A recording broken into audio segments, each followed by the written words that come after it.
திருநல்லூர் என்ற சிறிய கிராமத்தில் ஒரு பழமையான சிவன் கோயில் இருந்தது. அந்த கோயிலில் ஒரு எளிமையான எண்ணெய் விளக்கு எப்போதும் எரிந்து கொண்டிருந்தது. பல நூற்றாண்டுகளாக கிராம மக்கள் பக்தியுடன் எண்ணெய் ஊற்றி அந்த விளக்கை எரிந்து கொண்டிருக்கச் செய்தனர். அவர்கள் நம்பிக்கை உடையவர்கள். அந்த விளக்கு எரிந்து கொண்டிருக்கும் வரை கிராமத்திற்கு நல்லதுதான் நடக்கும் என்று கருதினர். ஒரு நாள் கடுமையான வறட்சி கிராமத்தை தாக்கியது. வயல்கள் உலர்ந்து ஆறு சிறிதாக மாறியது. மக்கள் தண்ணீருக்கும் உணவிற்கும் தவித்தார்கள். அவர்கள் உயிர் வாழ போராடியதால் கோயிலுக்கு செல்லுவதையே மறந்துவிட்டார்கள். ஒரு காலத்தில் பெருமைப்பட்ட அந்த விளக்கு இனி மறக்கப்பட்டதாகிவிட்டது. ஒரு இரவு ஒரு வயது முதிர்ந்த பெண் வள்ளியம்மாள் கோயிலுக்குள் சென்றாள். அவளது மகன் நோயால் உயிரிழந்து விட்டான். அந்த துயரத்திலும் அவளிடம் இருந்தது பக்தி மட்டுமே. விளக்கை பார்த்தவுடன் அது அணையப் போவதை அவள் உணர்ந்தாள். அவளிடம் எண்ணெய் எதுவும் இல்லை.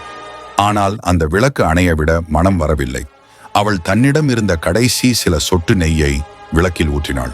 அதிசயமாக விளக்கு முந்தையதை விட பிரகாசமாக எரியத் தொடங்கியது.